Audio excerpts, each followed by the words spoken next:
Maja Lukač, dobroveče, evo pitanje. Znamo zašto je nama ljudima potreban Bog, ali zašto smo mi potrebni njemu?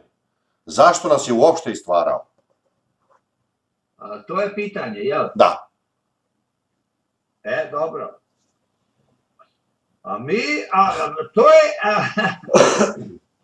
To pitanje nema odgovor. A ljubav nema odgovor. Ljubav nema razlog. Bog je tako božansko biće. To je nešto što je dato to je stvarnost, to je onaj univerzum, to je ono sve što postoji, to je priroda svega. Znači, otkud Bog i zašto je Bog ljubav, zašto Bog nije mržnja, zašto Bog nije nešto drugo, to nema odgovora, ali znamo da je to činjenica i da je tako. Znači, mi smo potrebni Bogu, mi mu nismo potrebni ni za šta, on mogu da živi i bez nas. Ali, pošto je Bog ljubav, a to je ogromna sad stvar, recimo to ne može se objasniti. Kako ja da vama objasnim zašto je Bog ljubav? To nema objašnjenja, to je neki aksiom. Aksiomi nemaju objašnjenje. Znači, Bog iz svoje prirode voli, je ljubav i zato je stvorio čoveka. Stvorio je čoveka da ga voli. Zašto? Ajde, zašto vi stvarate decu? Ko vam je naredio da stvarate decu? Ne morate da ih imate, a ipak ih imate. I vaša deca će da vas koštaju i novčano, i živčano, i vremenski, i na svaki način. Ali opet se odlučujete da imate decu. Zašto? Zato što je to nešta, ona vaša ljubav s koje možda niste ni svesni, goni vas. Goni vas da se udate i da imate decu i da tu decu podižete i sa mnogo muka da podižete tu decu često. Ali vaša ljubav koja je neobjašnjiva vas goni na to. Tako i Gospod. Da li se može reći za Gospoda da ga nešto goni? Ja mislim da je to za Gospoda pogrešan izraz. Pa i za nas je pogrešan to izraz goni. Ali to je jednostavno u nama. Ljubav je večna i ništa drugo i ne postoji osim ljubav. Mržnja u suštini ne postoji jer nema nikakvu silu. I na kraju nema nikakav plod i na kraju završava u vrlo teškom stanju i nesrećnom i ograničenom. Tako da ljubav je jedina stvar što postoji i ona je razlog za milion svih drugih stvari. Dobro, Dragane, ja mislim da je dosta i da je u redu. Odgovor, da li da nastavljam dalje ili ćeš sada, javlja se Anica Vukić, to je ona koja je postavljala malo isto da kažemo čudna pitanja i tako. Čak se i gledalac Ranko Marković postavio je pitanje, se ti šališ ili to pitaš takva pitanja? Da li želiš da ih čuješ sada ili da pređeš na tačku pa kasnije ili... Pa ajde, odgovorit ćemo na 3 pitanja, pa onda ćemo ići na simbol vere, pa ćemo posle toga da nastavimo sa pitanjima. Dobro, odlično, zato što su kratka, možeš da kratko ti, nema... Da, pa evo, prvo je šta je prije nastalo, kokoš ili jaje? Mislim, to možeš u jednoj rečenici. To pitanje mentalno nema odgovora, ali duhovno ima. Sve je nastalo od Boga.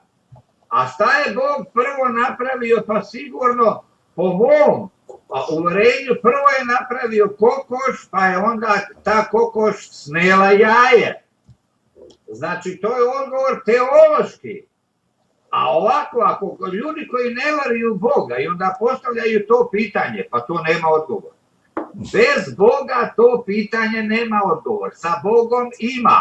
Imamo u Svetom pismu, lepo piše u prvoj glavi da je Gospod stvorio sve živo na zemlji, sve životinje, sve, pa i kokoš. Znači, Gospod ne kaže se da je Gospod stvorio jaje, kokošje, nego se kaže da je stvorio životinje, znači u njihovom savršenom obliku, i onda su te životinje kao kokoš počele da nose jaja. Znači, bez Boga život nema odgovora, nema. Možeš da pitaš koliko hoćeš pitanja koja nemaju odgovora. Sa Bogom sve ima odgovor. Da, Dragane, nasmija se ja malo, pa nema odgovora bez Boga, ali ne samo odgovora, nema života. Nema života bez Boga. Nema, pa da. Ovako, sljedeće kaže, gdje se nalaze demoni? To možeš kratko. Demoni se nalaze u paklu. I neki demoni se nalaze i u duhovnom svijetu. Znači, između pakla i neba. Oni odatle mogu da deluju i na zemlju. Jer duhovni svijet može da deluje i na zemlju, na fizički svijet. A demoni iz pakla ne mogu da deluju, oni su zatvoreni, ali demoni iz toga međuprostora, oni mogu da deluju i na zemlji. Ali glavni odgovor na to pitanje, demoni su tamo gdje treba da budu, znači u paklu. Dobro. Koliko Sotona ima godina i čime se hrani? Sotona, rekao sam vam, ne postoji. Postoje mnoge Sotone. Sotona ima koliko hoćete. Svi oni koji vole da vladaju i bore se za vlast u paklu, oni su svi Sotone. Njih ima mnogo, oni stalno se tuku jedan s drugim, ko će da bude gore. A i na ovom svijetu vidite da se stalno ljudi tuku jedan s drugim, države, predsjednici, kraljevi, vladari. Stalno se tuku ko će biti veći, ko će biti važniji, ko će biti jači, ko će imati ove resurse, ko će imati one. Stalno se ta bitka vodi među demonima i na zemlji i u paklu. Tačno tako, Dragan. Evo još jedno i možeš da nastaviš. Ovo je kratko. Kakva je hrana u raju? Prošli put smo to odgovorili na to pitanje. Hrana u raju je nezamisliva.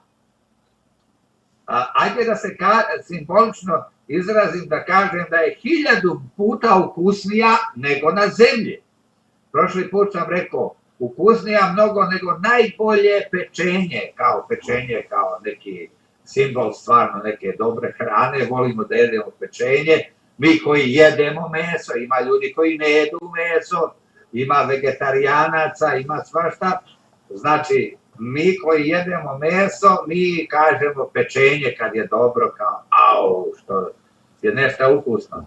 Ali hrana na nebu je daleko ukusnija od toga. Vi kad biste to znali, vi nikad ne bi kršili Božje zapovesti, jer bi shvatili kolike ste budale, jer mnogo više gubite nego što dobijate. A vi u stvari, vi prodajete veru za večeru. Ono jadno, ono pečenje, za pečenje prodajete raj. Prodajete 1000 puta bolje pečenje. Malo kasnije. Tako da, to je odgovor. Fantastična hrana. Eto, to sam uzeo taj izraz sinoć od one Vesne Simović, ona tako, sve fantastično.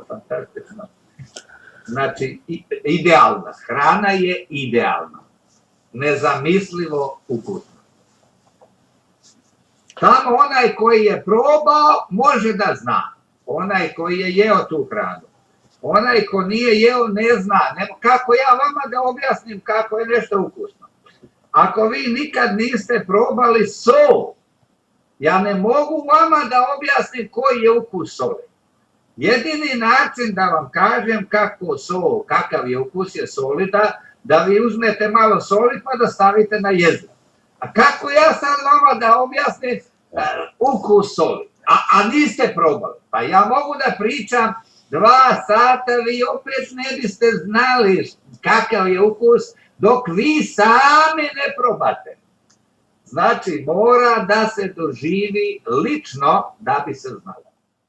Kaže Petko Pavlović, pozdrav Dragane i Stevane, jedno proročko. Šta će biti sa SPC-om, to jest Srpskom pravoslavnom crkvom? Srpska pravoslavna crkva će da slabi sve više i više. I na kraju će da totalno oslabi i neće od nje da ostane ništa, našto kad crkva Novog Jerusalima poraste, jača, onda kad ljudi saznaju o crkvi Novog Jerusalima, onda će ljudi da prelaze iz pravoslavne crkve u crkvu Novog Jerusalima, jer to je mnogo savršenija crkva i bolja. Ali to neće da se desi uskoro. To će da uzme mnogo dugo vremena, jer postoji ljudi za koje ni pravoslavlje nije, ne mogu ni pravoslavlje da održavaju, a kamoli da idu još na nešto više i savršenije, kao što je crkva Novog Jerusalima. Znači, neki ne mogu da žive ni pravoslavlje. Znači, njima je potrebno pravoslavlje, njima je potrebna ta crkva. I ta crkva će da traje još vekovima. Ima dugo da traje za ljude koji su na tom nivou. Znači, crkve traju, crkve se ne uništavaju, jer postoje ljudi tog nivoa. Sad mi se nadamo da će svest da raste i da će ljudi sve postanu pametniji i pametniji, da će ova prava crkva da se sve više širi i širi, ali da nema garancije kako će ljudi, da li će ljudi da prihvataju istine ili ne.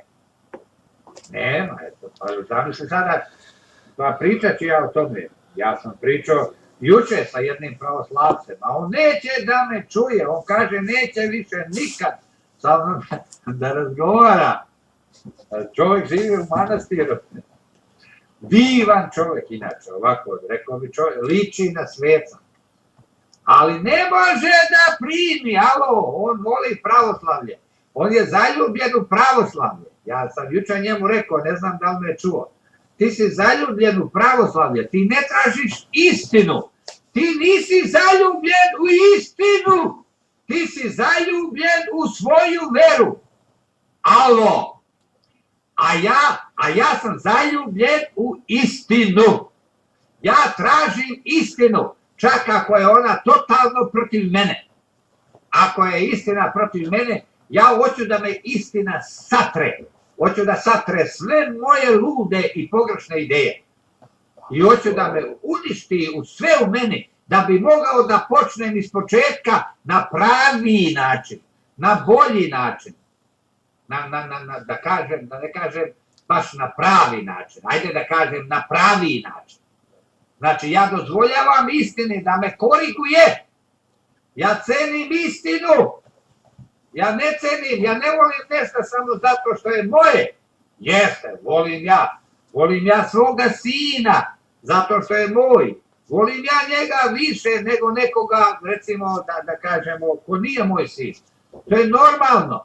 Ali ako on nije u pravu, a drugo dete, ako nije moj sin je u pravu, ja ću da stanem na stranu toga deteta. Neka je ovo moj sin. Ako on ima zabludu neku u sebi, ja ću da stanem na stranu onoga deteta koji mi nije dete, iako mi nije dete, a neću da stanem na stranu svoga sina. Zašto? Ja volim svoga sina više, ali neću da stanem na njegovu stranu. Zašto? Zato što je istina važnija. Istina, znači ne mogu da se borim protiv istine. Ako se borim protiv istine, onda nadrljao sam i ja i moj sin.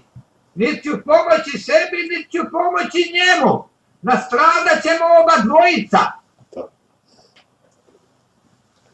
Ja mislim da je to jasno, da je to zdrav razum. To je jasno, Dragane. Dobro. Odlično.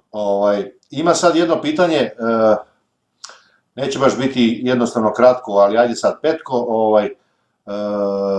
Petković je isto, ajde vidimo sad ovo u stvari. Nešto pominje se da se opiše, da li možeš pakao da, evo kaže, pozdrav Dragane i Stevane, da li Dragan može da da detaljan opis pakla?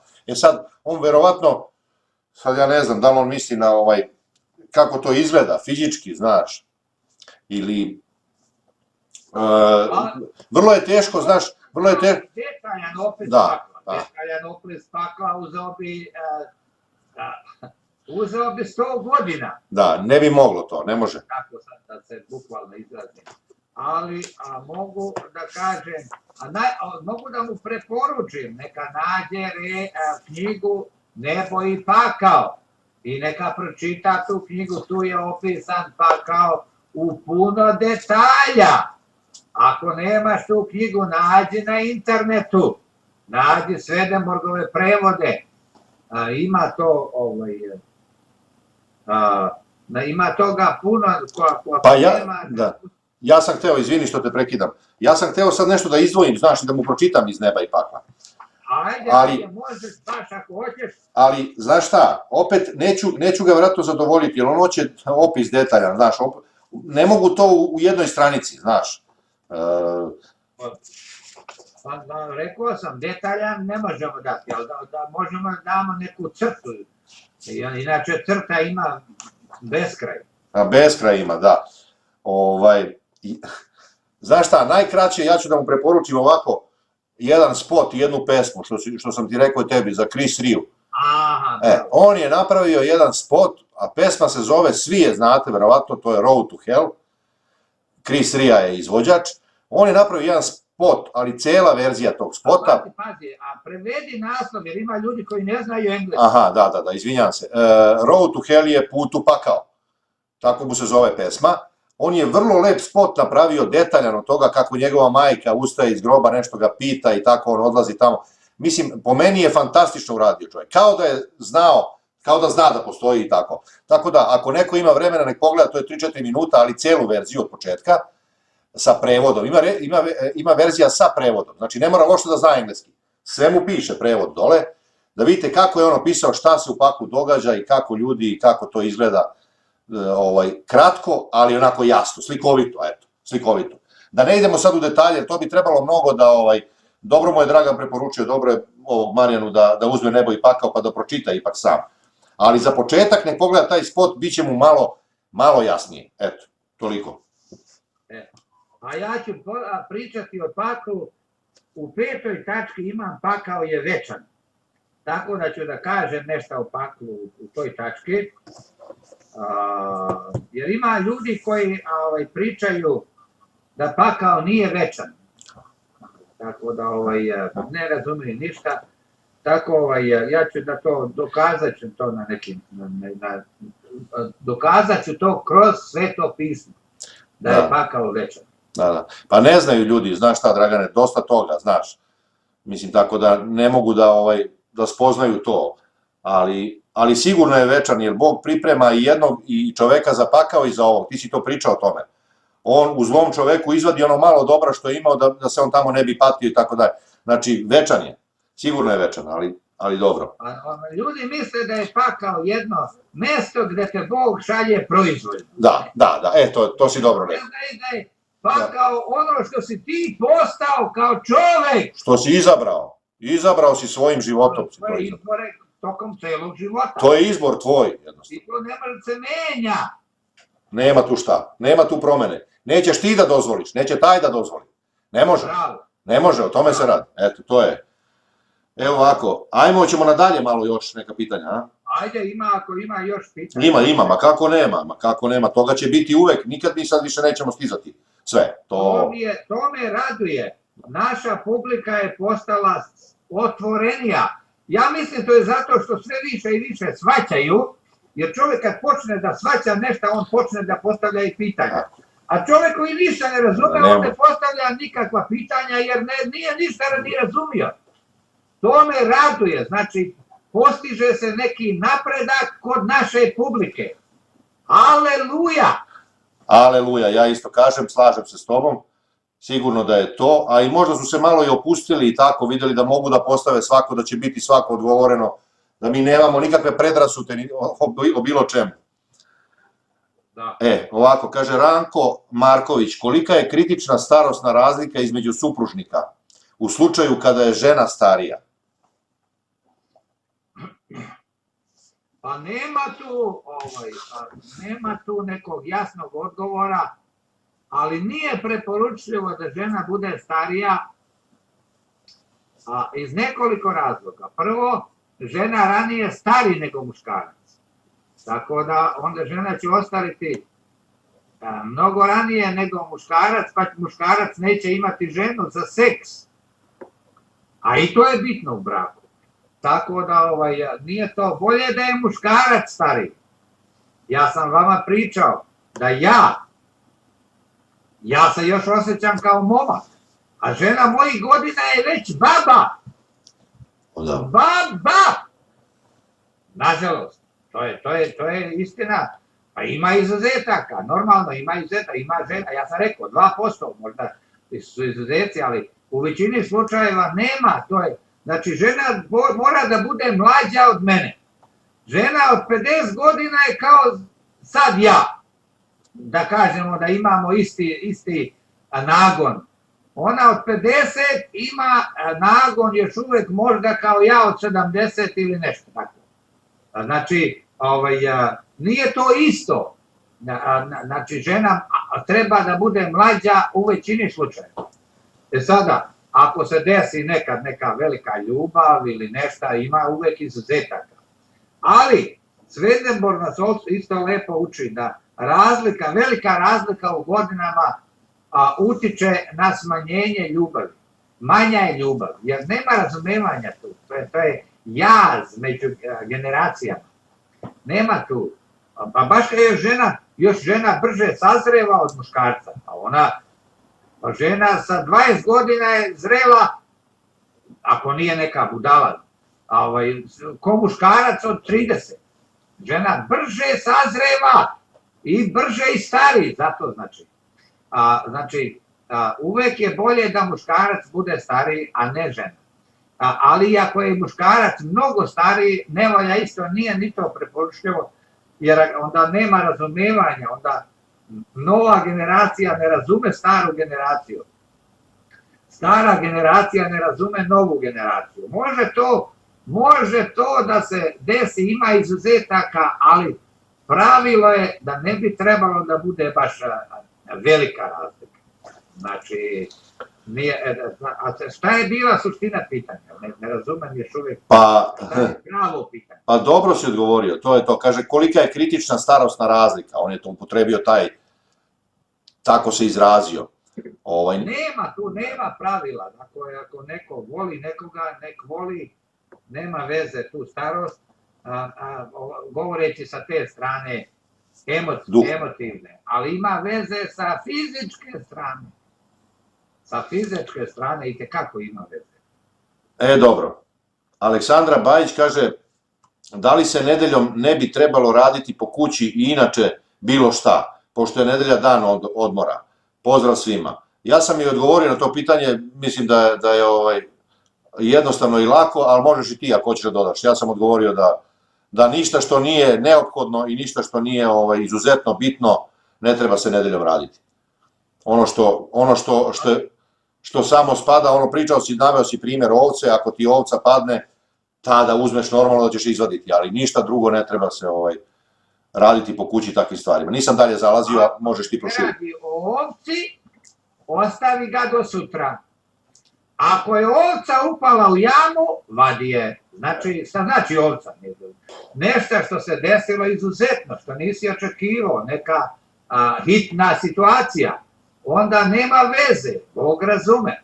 Ali posveti nedelju Bogu, da učiš o Bogu, jer drugih danima radiš, nemaš vremena možda, ali bar jedan dan u nedelji posveti da čitaš Sveto pismo, da slušaš program Dragana Balotića ili neki drugi dobar program, da se obrazuješ duhovno, da se moliš Bogu, da posetiš nekoga kome treba poseta, da pokažeš ljubav, da se odmoriš od 6 dana rada, jer treba će ti energija sutra u ponedeljak.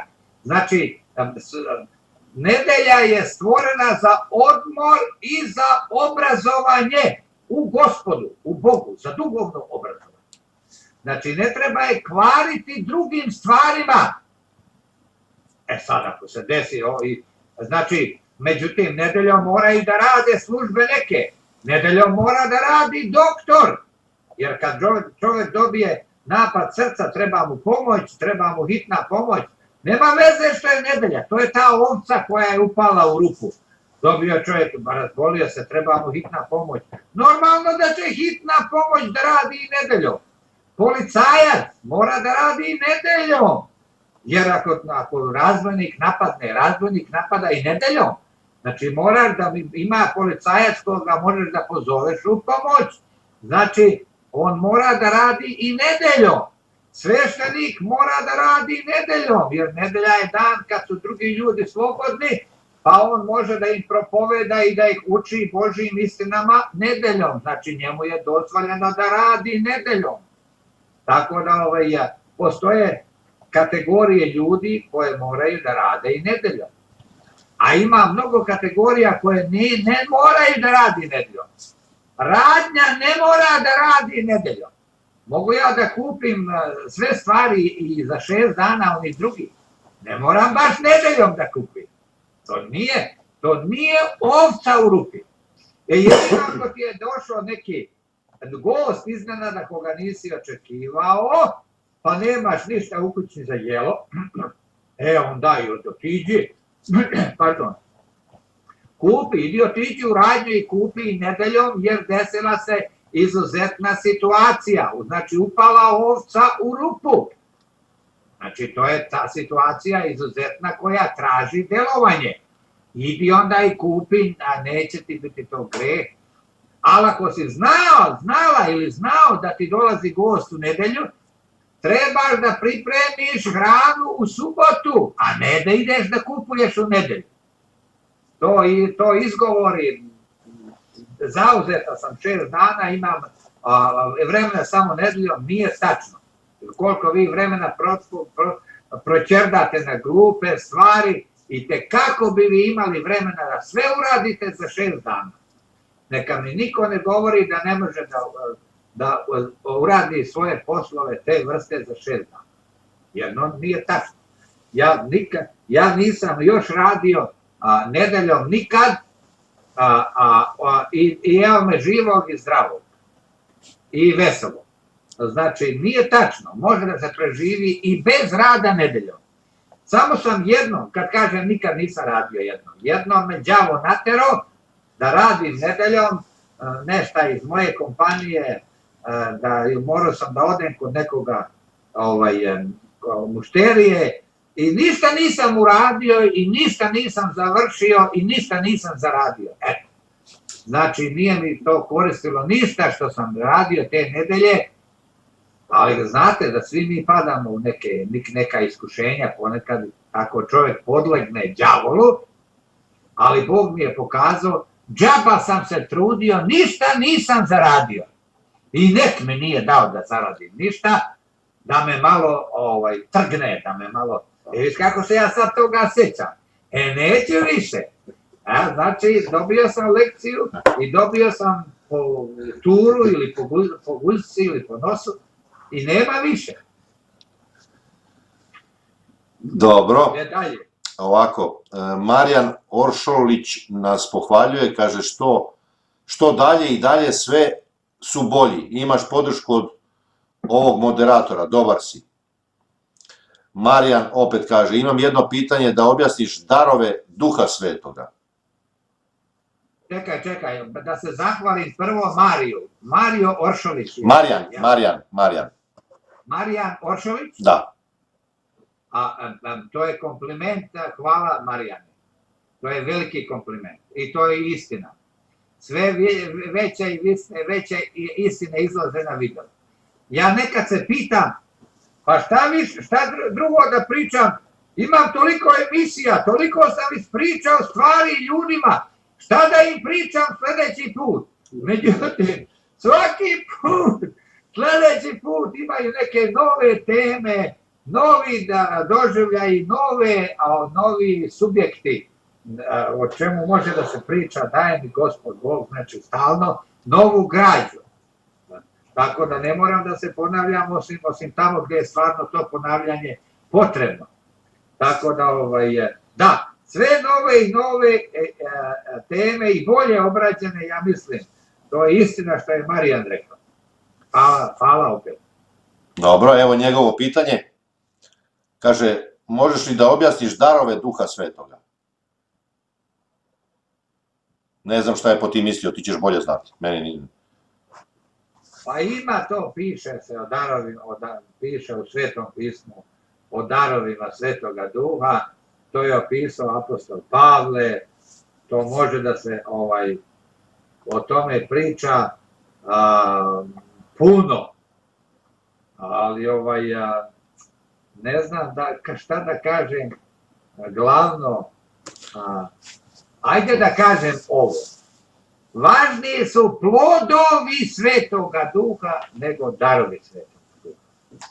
Darovi Svetoga Duha su bitni za propovedanje evanđelja, a plodovi Svetoga Duha su bitni za svoje sopstveno spasenje, a čovjek se spašava plodovima Svetoga Duha. A darovima Svetoga Duha spašava druge. Znači, u stanju je da propoveda kako valja, znači, sposobniji postaje. Recimo, ajde, ako je neko dobar propovednik, pa to je jedan dar od Boga da dobro priča, da dobro razume i da može da uči i druge ljude. To je, recimo, dar. A plod Svetoga Duha je ako imam ljubav, pa volim svoga bližnjega, ili strpljenje, ili recimo imam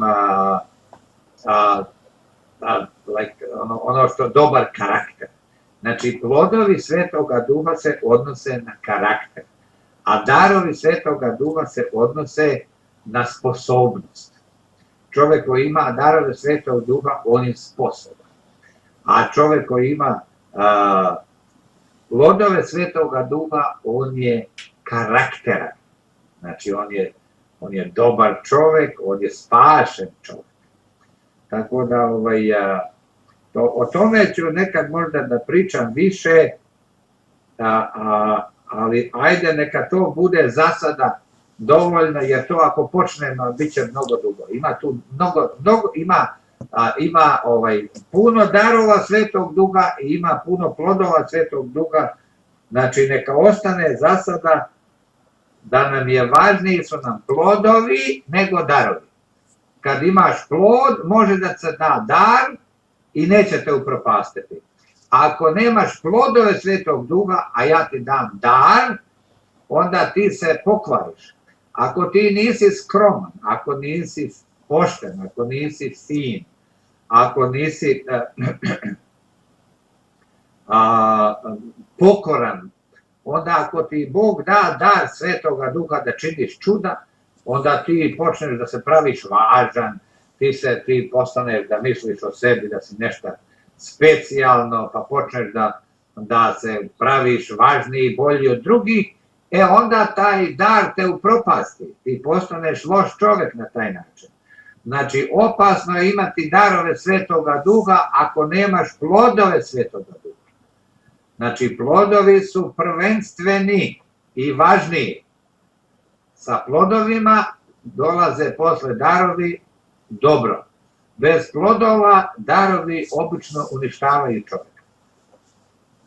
Eto, samo toliko, bez ulaženja u detalje. Dobro.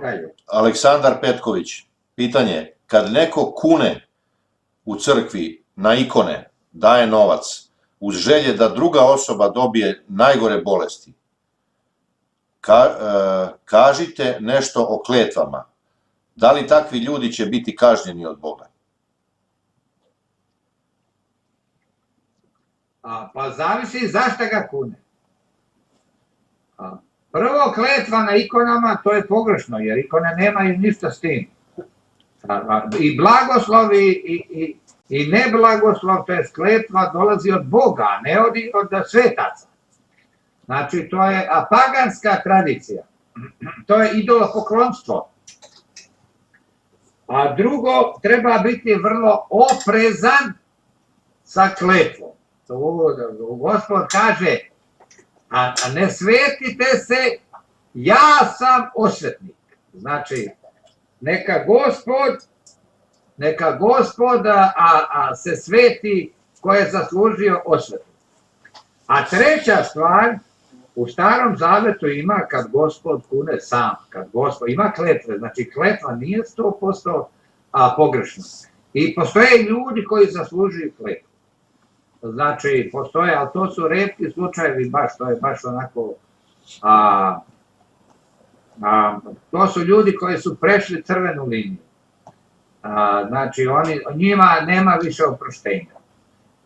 Znači, postoje ljudi takvi, ali treba biti oprezan, jer ako kuneš nekoga koji nije zaslužio kletvu, onda ta se kletva vraća na tebe. Ako kuneš pravednika, da ona kletva se odbije od pravednika, pa se vrati na tebe. Pa sve što si želio njemu, desi se tebi. Znači, nemojte da se igrate sa takvim stvarima. To je igranje sa vatrom. To ni najveći proroci imaju problem da se bave takvim stvarima. To samo po Božjoj zapovedi.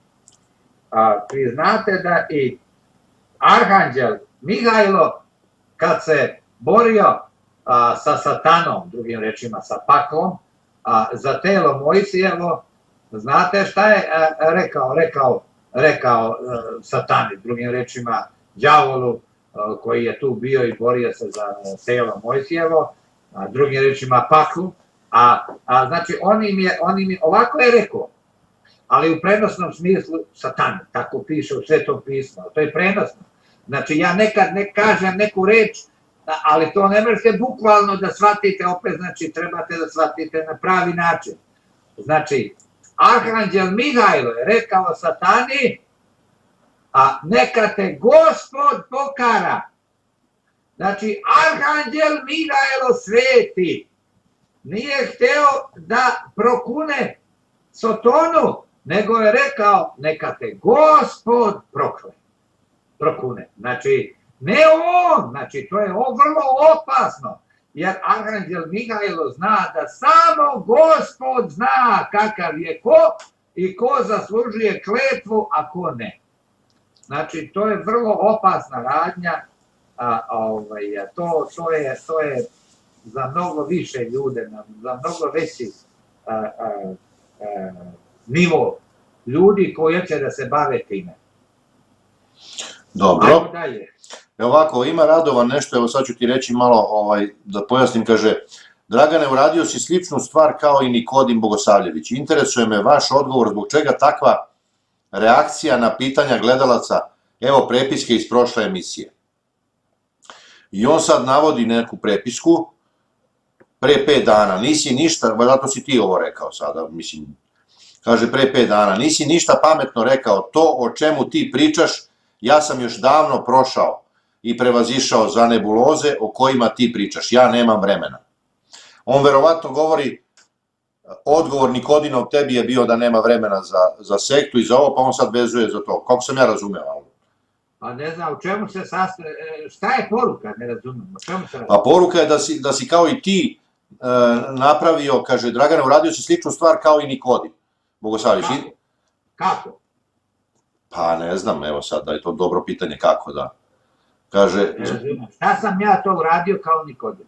Pa, kaže, rekao si ovo što si odgovorio njemu, da nemaš vremena da razgovaraš sa nekom... Pa nisam ja to rekao, to je Nikodim rekao da nema vremena. Da, ali ti si nekom gledalcu odgovorio, on navodi tvoj citat od pre 5 dana. Nekom si odgovorio isto slično tome. Slično kao što... Odgovorio sam da nemam vremena, ali nisam naružio toga gledalca, nisam rekao Kao što je recimo Nikodim, on nema vremena jer me smatra protestantom koji nema pojma sa životom. Znači, drugo je to kad ja kažem gledalcu nemam vremena, ali pitaj sljedeći put, odgovorit ću ti sljedeći put. Pa normalno da nisam imao vremena prošli put. Ne. Sjećaš se koliko smo imali pitanja. Znači, Ali izvini, nije dobro, zato što on napisao da si ti ovo napisao. Nisi ništa pametno rekao, ti govoriš to. To o čemu ti pričaš, ja sam davno prošao i prevazišao. Za nebuloze o kojima ti pričaš, ja nemam vremena. Znači, to je tvoj odgovor. Tako on kaže da je tvoj, ja ne znam, nisam to prošao. Kome sam ja to odgovor? Pa ne znam, nije on naveo to sve, kome si. Nego kao da si nekom gledalcu to odgovorio, tako, ne znam. Možda u komentarima, u komentarima. Pre toga verovatno objasnio zašto je to nebuloza. Naravno. Ja ti nikad neću reći da je to nebuloza, a da ti ne objasnim zašto je to nebuloza i da ti pokažem iz Svetog pisma da je tako. A to, ja imam pravo, ja sam rekao mnogim ljudima da pričaju gluposti i nebuloze. Tako je, to je pravi odgovor, ja mislim, znači, na to je mislim, ovako. Sad dobro, Radovan opet kaže... Ako ima ikakav nesporazum u vezi toga, nek pojasni. Dobro, ovako kaže Advison, Bog je istina. Da li je istina beskrajna? I da li je ograničena lažima? Ili je istina samo jedna? Ili je sve navedeno? Ako možemo da dobijemo pojašnjenje. Bog je istina, a to je tačno. I nije samo istina, nego i ljubav. Nemojte da vas novo doba hvata na to. Oni se hvataju na to. Kao Bog je istina. Nije Bog samo istina. Istina je hladna. Istina bez ljubavi je užas. Bog je znači istina i ljubav, ne samo istina. A to se kaže ljubav i mudrost. A iz mudrosti proizlazi istina. Znači, to je to. A istina je beskrajna. Nije ograničena ničim. Znači, istina ima bezbroj, jer je Gospod beskrajan. Tako da i istina mora da bude beskrajna. I kad budemo u nebesima 1.000.000 godina, još uvek će biti beskrajno mnogo istina ispred nas, koje u to vreme nećemo znati, ali ćemo saznati kasnije. Znači, istina je neograničena, kao što je i svako znanje neograničeno. Evo, počnite da se bavite bilo čime, vidjet ćete da što više se bavite time, sve više i više saznajete. Znači, znanje je također beskrajno.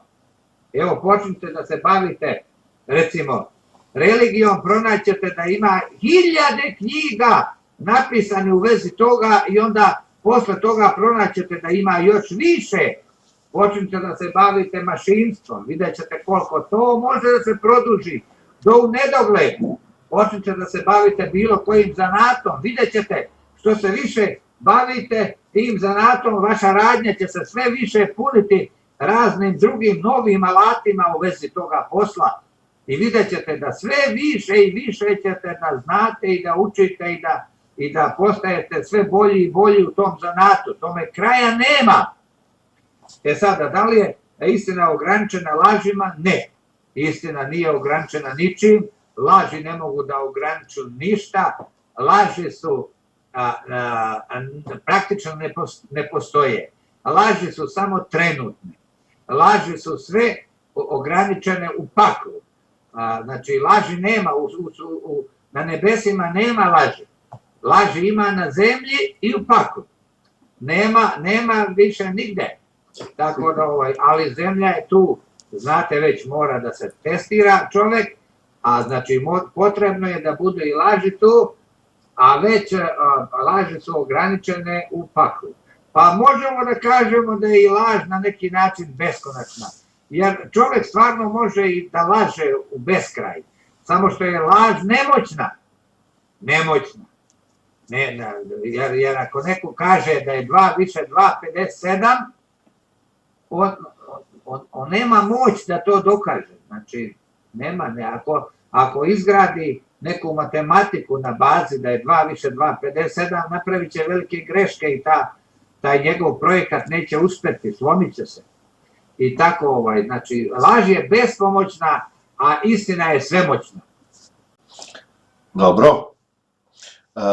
Pepi Raketa, to je Slovenac koji ja obično ne razumem njegovo pitanje, ali ajde.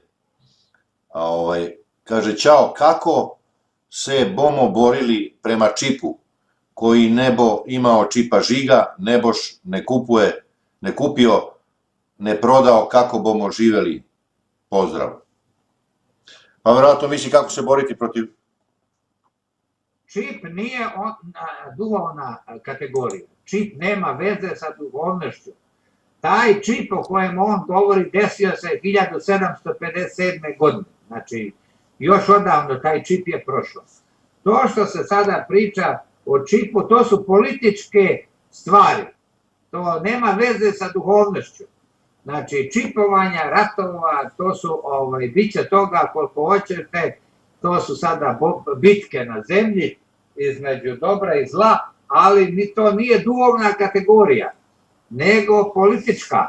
Tako da ja se ne bi u to, ne bi se u to upuštao, jer je to odlazak u pogrešnom pravcu, što se tiče mene, što se tiče duhovnosti. Tako da ja sam vama rekao da čip je odavno bio i da je čip 666, da je to u stvari iskvarenost reči Božje koju su napravili protestanti. Tako da je čip i antihrist, to je ono što se desilo, da je reč Božja toliko iskvarena, da je nestalo ljubavi, da je nestalo vere i da je ostala suva vera, vera bez dela koja ne vredi ništa. To je antihrist. Antihrist je vera bez dela. I on se nalazi svuda po svetu. Vera koja ne spašava.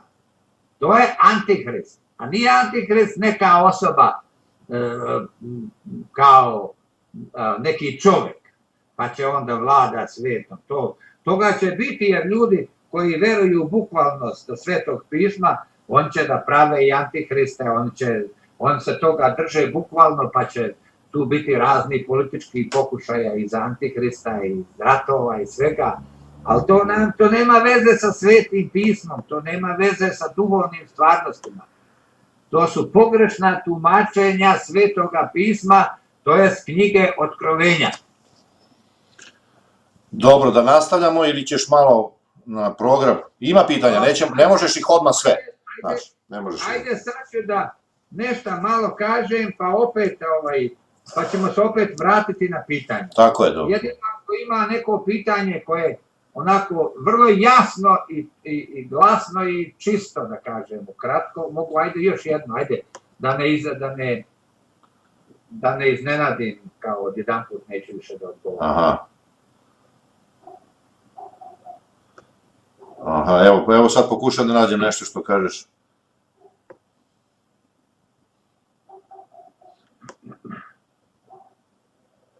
A dobro, onda ako pokušavaš, onda i nemoj. Ne mogu tek odmah tako. Idem po redu. Ajde. Ništa, evo mogu ti još ovo jedno. Kaže, Marijan, blago siromašnim duhom, zato katolička crkva je na silu pokrštavala neuke, da napravi vjerske robove, da bi dobili osjećaj krivnje i da ih mogu koristiti u svoje doktrine. To je konstatacija njegova, pa samo da li u pravu, verovatno. Ko je to rekao, reče? Marijan Oršolić. Aha, pa Marijan je 100% u pravu. Crkva se izvetoperila još odavno i služi više đavolu nego Bogu. Tako da je Marijan 100% uvideo to ispravno.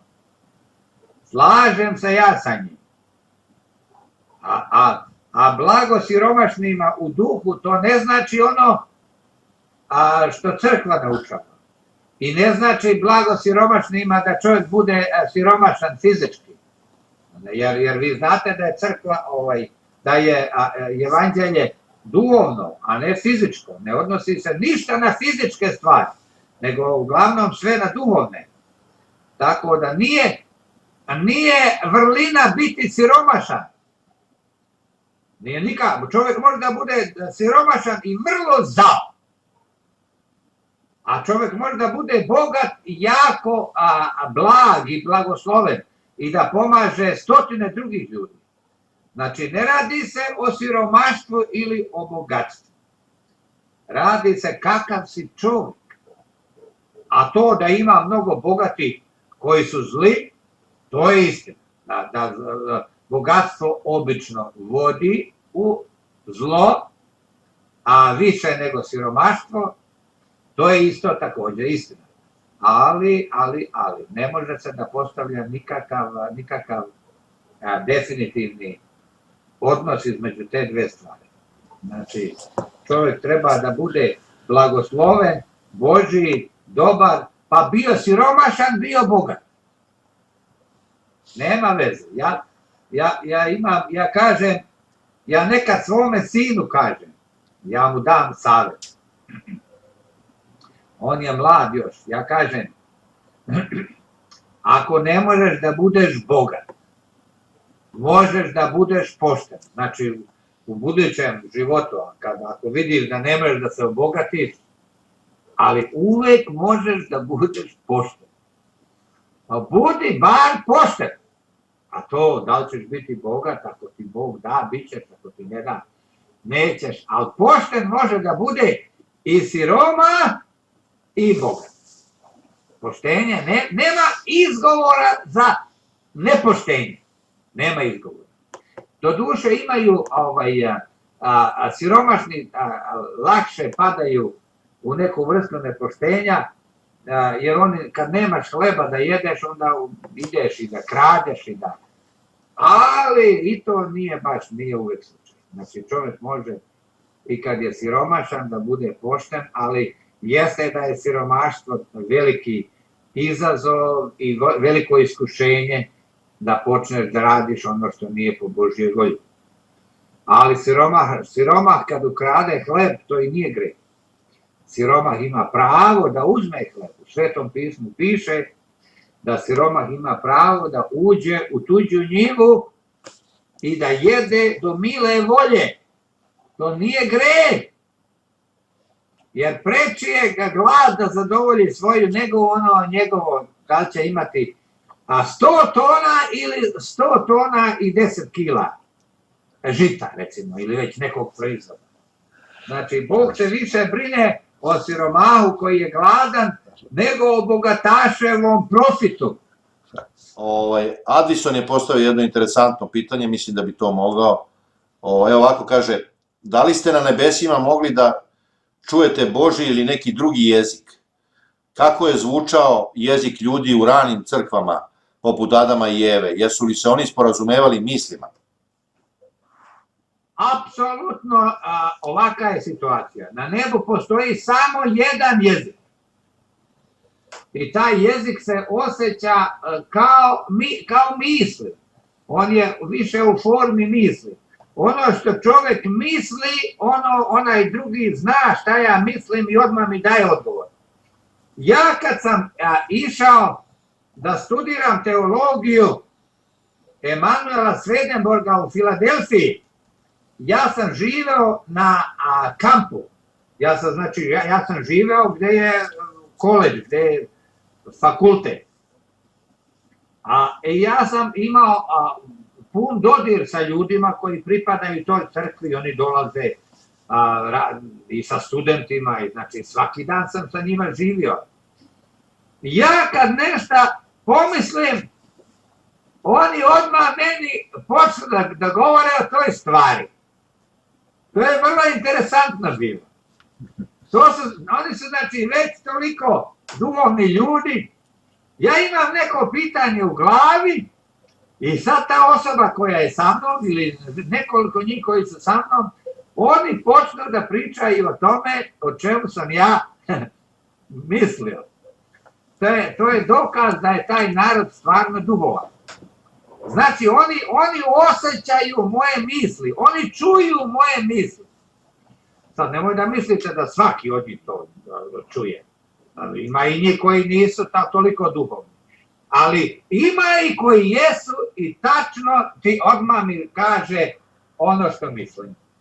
To je Gospod radio stalno. Sve što su ljudi mislili u njegovom prisustvu, on je njima odmah odgovarao. Jer on čita misli. Misli svakog čovjeka su u njegovoj glavi, svakog trenutka. Sve naše misli su u umu Gospodnjem svakog trenutka. Samo da znate. Tako da Gospod može sa svima nama da razgovara u isto vreme odjedanput. To je sila Božja. To je sila Gospoda Isusa Hrista. Tako da doživio sam tako nešto na zemlji, a na nebu postoji jezik jedan, ne uče se drugi jezici. Nema drugi jezika, samo jedan. A šta je ono još bilo na kraju nešto na pitanje? Pa ne, obuhvatio si ti sve, ja mislim, znaš. Kaže kako je zvučao jezik, da li su u ranim crkvama poput Adama i Eve, jesu li oni se sporazumevali mislima?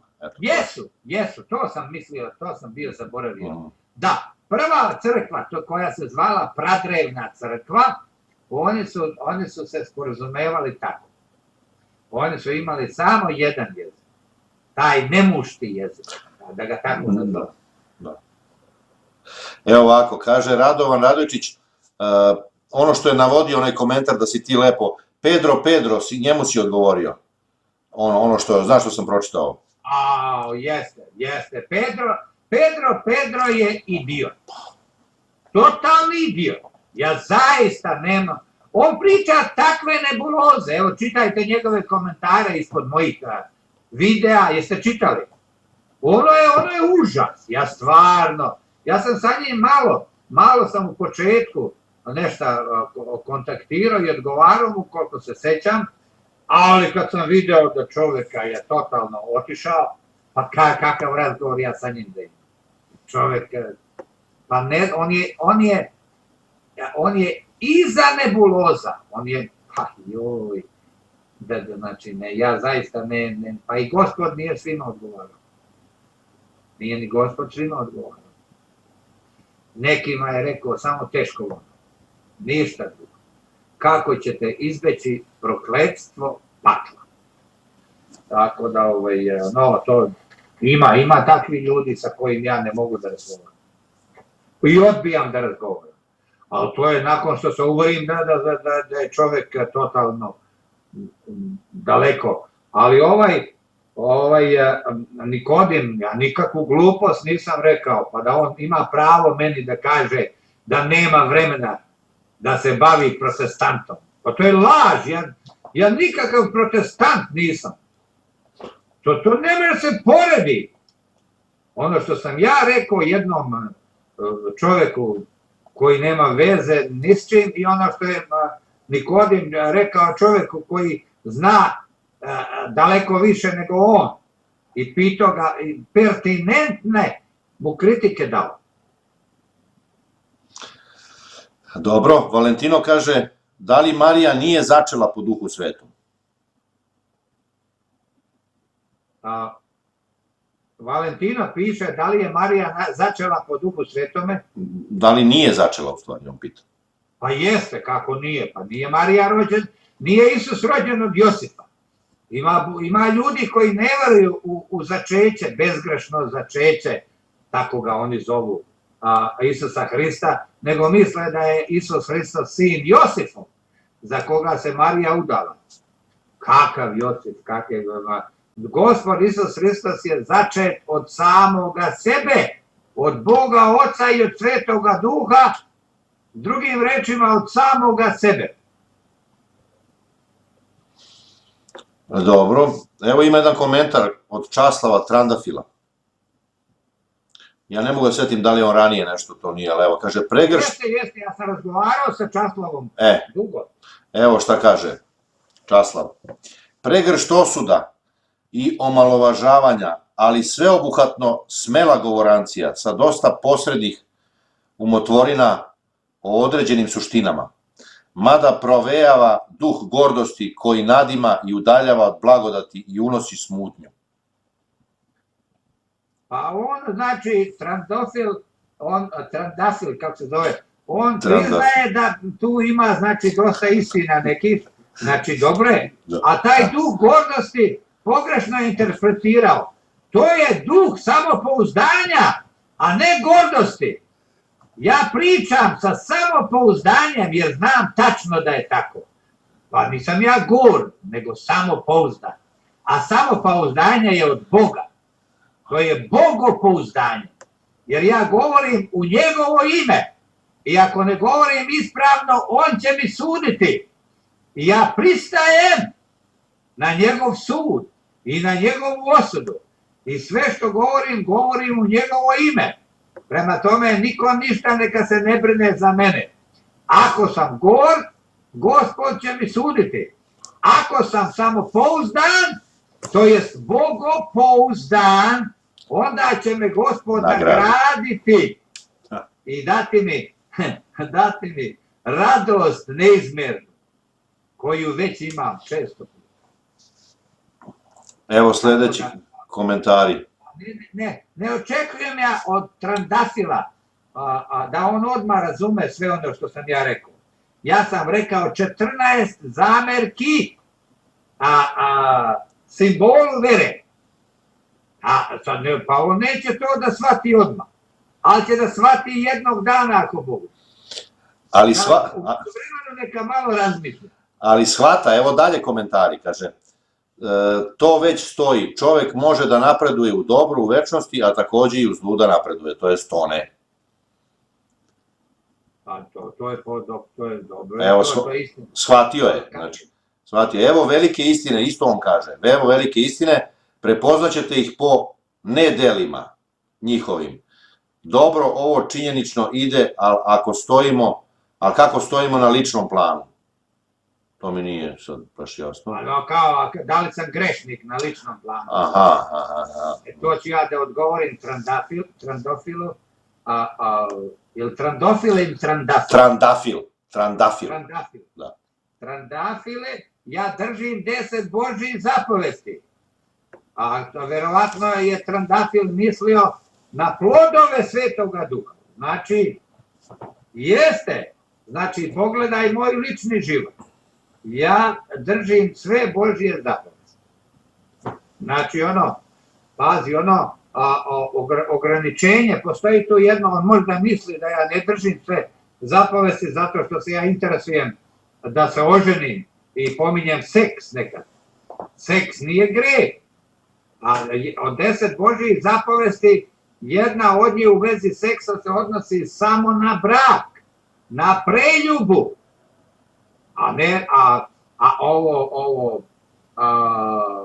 Seks pre braka nije preljuba.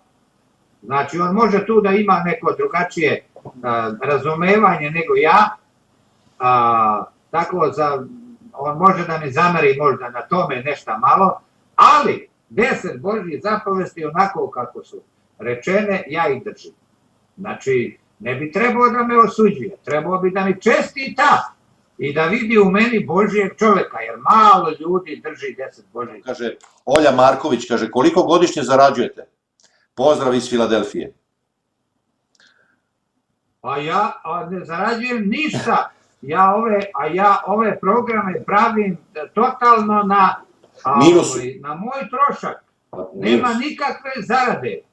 Ovo je sve besplatno vama. Niti tražim od koga ikakvu zaradu. Znači, nema zarade. To me pita dosta ljudi koliko zarađujem na mojim programama. Svi me pitaju to. Ljudi ne mogu da shvate da neko može nešto da radi iz ljubavi i za Boga, a ne da za pare. To pitanje čujem vrlo često. Ali vidi, Dragane, potpuno je suprotno. Tebe košta ovo, u stvari.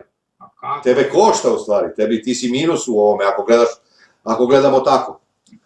Znaš, kako ljudi gledaju obično. Tako da, suprotno. Zarada nula, minus. Minus, nije nula. Da je nula, to bi bilo dobro. Nije nula uopšte. Kakva nula? Dobro, ima jedno interesantno, kaže, da li ljudi... Ali interesantno je pitanje postavila, jer većina programa stave račun svoj i traže da im se daju donacije. Pa to nema nigde, ja ne znam, možda smo mi jedini. Ja mislim, da, ja mislim da bi mogli biti, sigurno. Jedini, ali ne bi se iznenadio. Svi postavljaju račun i kažu hvala za donacije. Ali ti vidiš kolika je ludost, znači ovdje po nekome raditi nešto besplatno, još za Boga, u koga ne veruju mnogi i tako. Možda zamisliš kolika je to ludost u njihovim očima. Pa kad im ja kažem da radim džaba i da ne tražim od YouTube-a da mi ništa plaćaju po onome pregledu i to, on me pogleda kao ludaka, kao misli da lažem ili nešto mu nije jasno. Pa nije mu jasno. Mene, Vaso to neki dan baš, sveštenik čovjek, on me pitao baš tu stvar pre jedno 10-ak dana, ne znam. Ja kad sam mu to rekao, on zastao čovjek i misli, ne može da veruje, misli da ga zeza. A sveštenik čovjek, onaj koji nije sveštenik, misli. Eto još jedna indicija da je ovo ispravna stvar. Znaš. Još jedna, da, još jedan... Pokazatelj. Da bi mi mogli da budemo pravi. Da, nek uzmu to u razmatranje, ozbiljno. Nije dokaz, ali je pokazatelj mogućnosti. Da, pogotovo što je vrlo redak. Skoro da ne postoji. Kaže Simon, evo ovako ima jedno zanimljivo pitanje, ajde pre toga ću ovo njegovo. Kaže, da li ljudi na nebesima, sinom Duhanaj, da li ljudi na nebesima, pošto su anđeli, mogu znati o svemu i svačemu na nebu i zemlji? I da li su ograničeni? Verovatno misli u tom znanju. Na nebu, da, sve znaju na nebu, sve znaju što ih interesuje i što treba da znaju. Normalno i za njih postoje neka znanja koja su im trenutno nedostupna, koja će tek kasnije, koja ih i ne interesuju trenutno, jer nisu na tom nivou. Kako čovjek raste, to i njegove interesovanja rastu i njegove prohtevi za više znanja rastu. Znači, sve što žele da znaju i čega su sposobni da znaju, znaju. A u vezi zemlje ne znaju mnoge stvari što se dešava na zemlji. Tako, oni su često pitali Emanuela Swedenborga razna pitanja. I kad im je Emanuel Swedenborg dao odgovore, oni su se iščuđavali. Kad im je Emanuel Swedenborg pričao da ljudi ovdje smatraju da vera znači verovati u nešto što ne razumeš, da je to vera. Oni su se zgražavali, nisu mogli da veruju da su ljudi na zemlji takvi, da hoće da veruju u nešto što ne razumeju. Pa to je savršena situacija za đavola da te zavrne. Da ti da veruješ u nešto što ne razumeš, pa da te onda nasanka. Ma ne! Bog ne zahteva od nas da verujemo u ono što ne razumemo, što nam nije zdravorazumski da je tako. Znači, oni se iščuđavaju, znači, anđeli ne znaju našu situaciju na zemlji. Da, saznaju od nekih i tako, ali... Od nekih putnika saznaju, pitaju, pa mi koji odlazimo tamo, mi razgovaramo s anđelima, oni nas pitaju pitanja i onda saznaju. One koje interesuje. Dobro. Ovako. Marijan Oršolić, ajde, sad ne znam, ovo je konstatacija više. Jel pristaješ na sud? Ja mislim da čovjek ako vjeruje, Bog će mu vratiti, ali ako samo misliš da sve znaš, niti jedan čovjek ne živi. Niti jedan čovjek ne živi po Svetom pismu. Pa dobro, a šta je poenta? Pa ne znam, nisam je, zato sam se razmišljao da li... Pa ja nisam rekao da ja savršeno držim Božje zapovesti, ali ih držim onoliko koliko sam u stanju i koliko mogu. Ne traži se više od mene. Trudiš se maksimalno. Traži se samo sve što mogu i hoću. Ništa manje, ništa više od toga.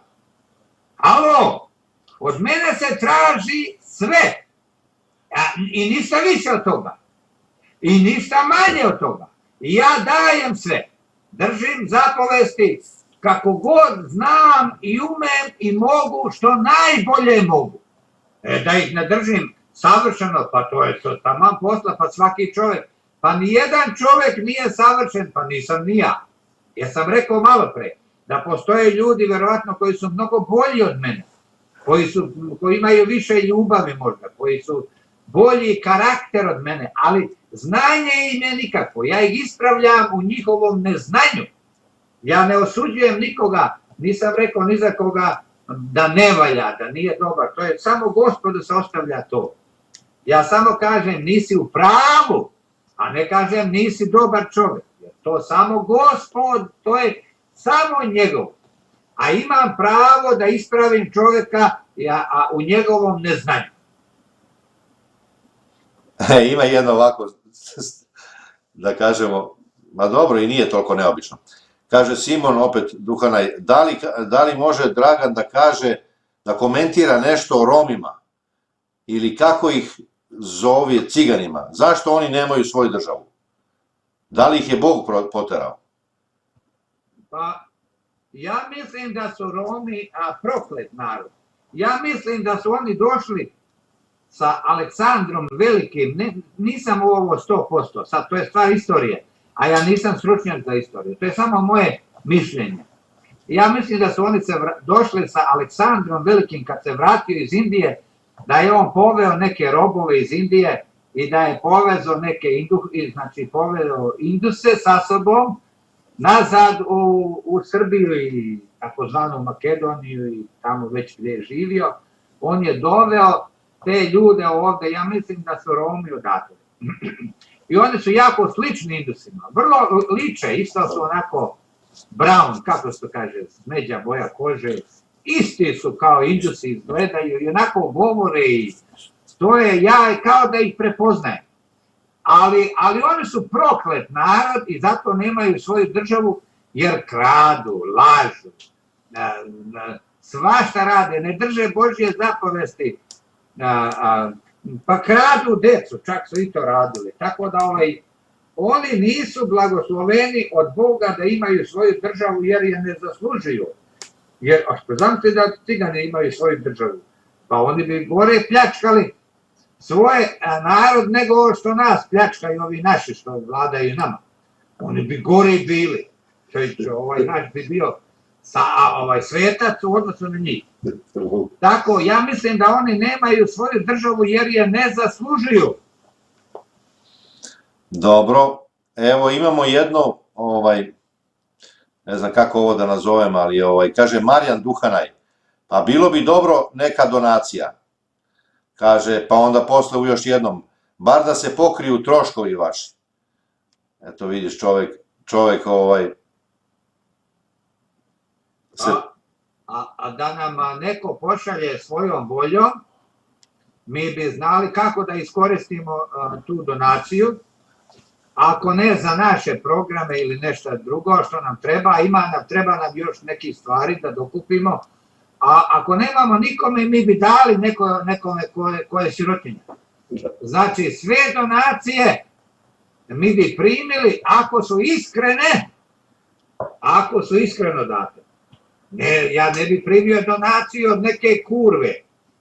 U Svetom pismu piše da kurva, da se ne uzima pare u kasu crkvenu od nje ili od psa. A zna se šta je pas? Pas je onaj koji je adžuvan, drugim rečima homoseksualac. Znači, njihove pare se ne primaju u kasu. Znači, to nisu blagoslovene pare. Znači ja, kad bi neko poslao svojom voljom, pa sigurno bi ga Bog nagradio, ne bi imao manje, sigurno zato što je dao nama, ali ne tražimo, znači samo iz dobrote srca, ako neko sam od sebe Da. hoće da da, nek nam da, pa ćemo mi taj pare sigurno nećemo zloupotrebiti, kao što drugi zloupotrebljavaju. Ima ljudi, ima milione ljudi ovdje u Americi, pa stalno traže pare, stalno, i narod im šalje, jadne udovice, šalju im čekove od $5, nemaju više. Pa onda, i oni sve to, onaj razbojnik, on se vozi u avionu, ali pazi, on ne uzme obično sedište, nego on uzme ono sedište biznis klase i umjesto da plati kartu $1000, on je plati $8000. Od para udovice, od 1000 udovica koje su recimo poslale po $5, on ima da plati tu razliku cene karte od $1000 do 8000. Pa to idu i dalje od toga, pa onda kupuju svoje avione, pa više i ne idu avionima običnim, nego svojim. Pa imaju kuće ogromne sa, koliko ono, 17.000, 1700 kvadratnih metara ili više kuća njegova. A šta će mu tolika kuća? Tako da to ima tih zloupotreba, sačuvaj Bože. Ovdje se pare traže od tih takozvanih propovednika, verskih. Dosadile su i Bogu i ljudima. Tako da toga ima, ali mi to ne bi zloupotrebili, nego bi potrošili sigurno na neku dobrotvornu svrhu, ako ne bi kupili neki instrument ili nešto, ili neku reklamu, pa mi bi mogli da se reklamiramo, pa da platimo reklamu, pa da drugi ljudi čuju za nas. Pa ne bi nam to loše bilo, da počnemo da se reklamiramo i da imamo recimo, pare za reklamu, ako nam neko pošalje, da to iskoristimo pare da čuju drugi ljudi za nas. Šta je, vas je, šaka jedna vas sluša moje programe. To je sramota. A tamo neke budaletine teške slušaju 100.000 ljudi. A mene sluša 1000 ljudi, da kažem. A to je sramota. Znači, to treba vi treba mene da promovišete. Znači, i lično, i materijalno, i svakako. Ali ja ne tražim. Samo ko od svoje dobre volje to uradi, normalno da bi ga Bog blagoslovio. Jer Bog ne ostaje dužan nikome. Ako daš na dobro mesto, ako daš pare na dobro mesto, Bog će da umnoži te pare na mnogo načina. Nećeš biti siromašniji. Veruj mi, ja kad dam Bogu pare, ja imam više. Imam to iskustvo mnogo godina. Ja kad ne dam Bogu 10, ja tog mjeseca nekad imam problema nekih financijskih. Kad dam Bogu 10, nema nikakvih problema. Sve ide nekako kako treba, uvijek ima. Tako da dobro je davati Bogu. Apsolutno. Kad kažeš Bogu, misliš na bližnjem ovdje kome treba pomoć. Bogu znači onome kojem treba, koji ima manje nego ti, a nije neki razbojnik. Znači čovjek koji je siromašan, a ne svojom krivicom, a ne onaj što je siromašan, a kocko se. Znači njemu ne treba davati, prokocko sve. Znači i Bogu se daje, kad bi neko nama dao bi Bog. Šta smo mi drugo nego Božji izdanak u svijetu. Apsolutno. Šta smo mi drugo, ajde. Prijemnik. A zato i ne tražimo, jer smo Božji, ne tražimo. A ako nam neko da, dragovoljno, mi ćemo biti zahvalni i kako da kažem, nećemo da se bunimo. I sigurno ćemo potrošiti, odnosno dati tamo gdje treba. Nećemo kupiti sigurno sebi nov kaput. Apsolutno. Hvala Gospodu Bogu, a nama i ne treba. Evo, meni ne treba. Pa ni meni ne treba, evo da ti kažem. Više imam nego što mi treba. Aleluja. Ajmo na ovo pitanje Štefanecu samo pa da vidimo, već smo na 3:15. U stvari ti si već odgovorio, a izgleda nije ga zadovoljilo, pa pojasni samo još malo, molim te. Kaže, pa znam da je Marija začela po duhu svetom, ali ste u prvoj tački rekli da je Bog dao kasnije duh sveti. A ona je začela duhom Božjim. Ima razlike. Nije isti onaj sveti duh o kojem govori Gospod Isus Hristos. A da će ga dati nakon vaznesenja koji je dat, to je pravi sveti duh. Onaj utešitelj, koga Gospod zove i utešitelj, koji je dat tek nakon 50 dana, 50-nica. To je znači to je pravi sveti duh. Ono drugo pre toga, to je bila sila Božja, pa se to neko preveo duh, neko sveti duh, neko Božji duh, to ima prevoda, ljudi ne znaju da ni prevedu 100% kako treba. Tako da tu ima ponekad zabune. Ali, rekao sam vam da sveti duh nije dat, nisam vam ja rekao, nego Gospod kaže, da sveti duh nije bio dat kad je Gospod izrekao ono u Jovanu, glava 7, stih 37 do 39. Lepo piše da sveti duh nije bio još dat, a da je sila Božja postojala na zemlji i da je ta sila Božja mogla da radi čuda i da začne dete u utrobi, to je druga stvar. Ali to nije onaj sveti duh, ono treće lice Svete Trojice takozvane, taj duh je dat tek posle 50-nice, to jest na 50-nicu, nakon Gospodovog odlaska sa ovoga sveta. Dobro, ima sledeće, to ćeš vrlo kratko, ja mislim. Marijan Duhana, su anđeli nastali od ljudi? Da li su anđeli nastali od ljudi? Šta si rekao? Kaže, Marijan Duhana pita pitanje, da li su anđeli nastali od ljudi? Apsolutno. Svaki anđeo je nekad bio čovjek. Ne postoji anđeo koji nije bio čovjek. Pa tako se i kvalifikovao da bude anđeo. Time što se pokazao čovjek na zemlji, položio je ispit Božiji i ušao u nebesa za sva vremena. Tako je. Bogić Moraćanin, pomaže Bog, samo jedno kratko pitanje. Ako nema palih anđela, ko su onda demoni i đavoli? Čuo sam jednom da je gospodin Dragan rekao da su zli duhovi zapravo nastali od ljudi. Da li su oni đavoli? Apsolutno oni su đavoli. Đavoli su nekad bili ljudi, svi đavoli, koji su se pokazali kao zli. I morali su da budu stavljeni u pakao, da ih ograniči, da se ograniči njihovo zlo i njihovo dejstvo, da ne smetaju drugim dobrim duhovima. A palih anđela nema, to sam objašnjavao nekoliko puta. Nijedan anđeo nije pao sa neba, to su pogrešna tumačenja Svetoga pisma. Iz neba se nikada ne pada.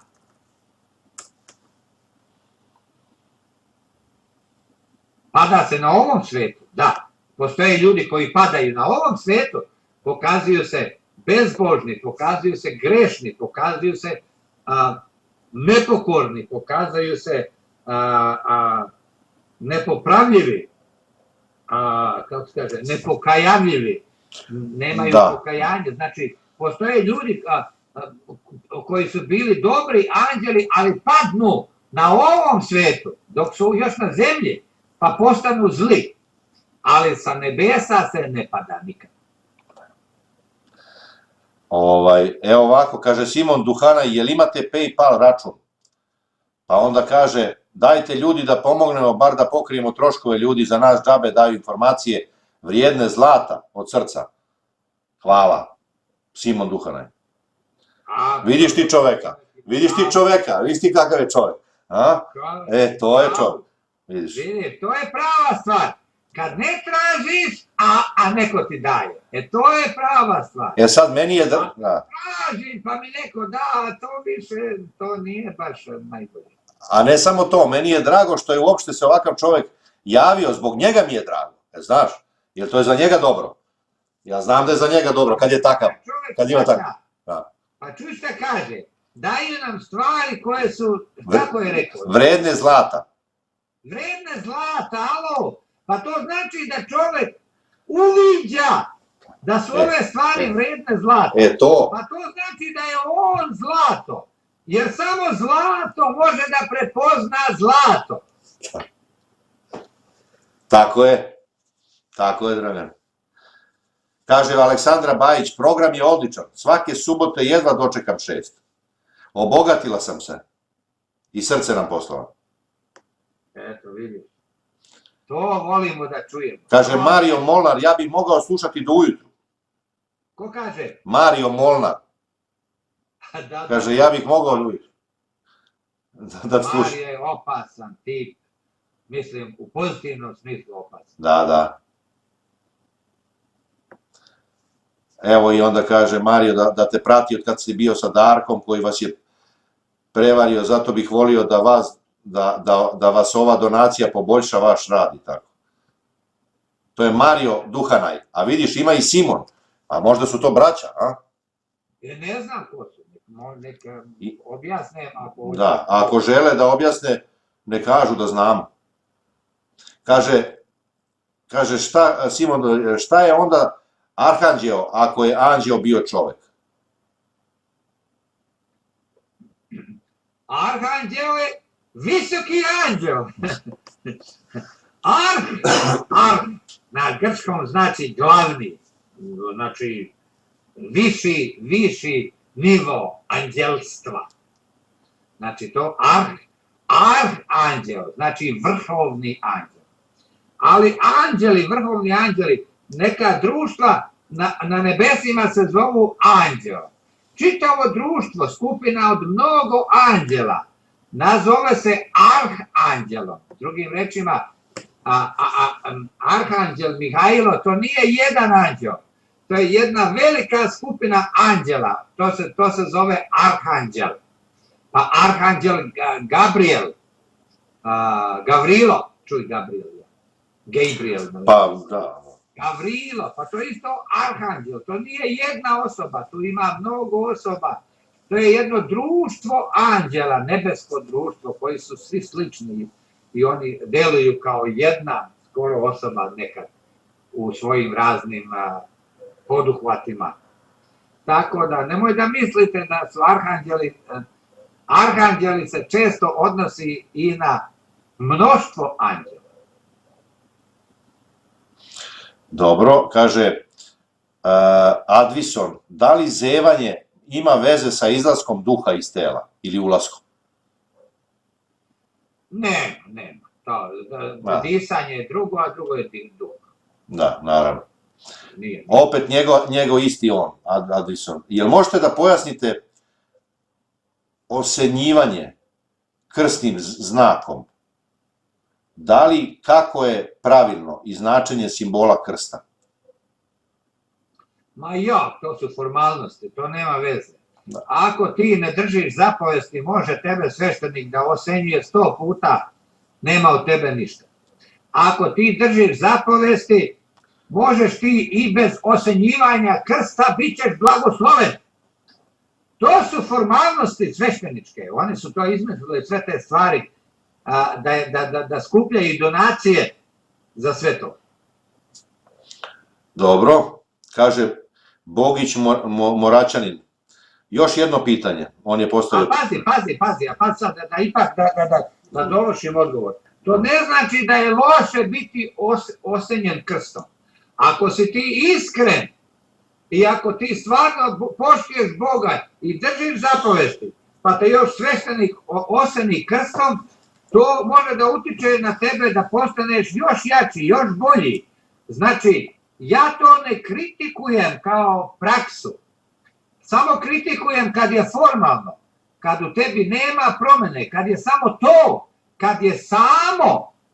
Ali ako si ti iskren i ti stvarno držiš zapovesti i onda sveštenik te osani krstom, tu nema ništa više. Neće ti to smetati.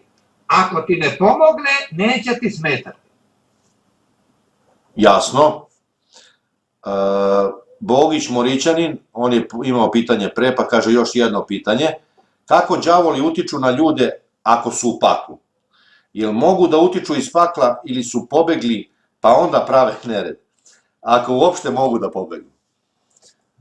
Pa ne mogu da pobegnu. Ne mogu da pobegnu đavoli. Pa Gospod je gospodar i pakla i dobrih i loših duhova. Gospod je gospodar.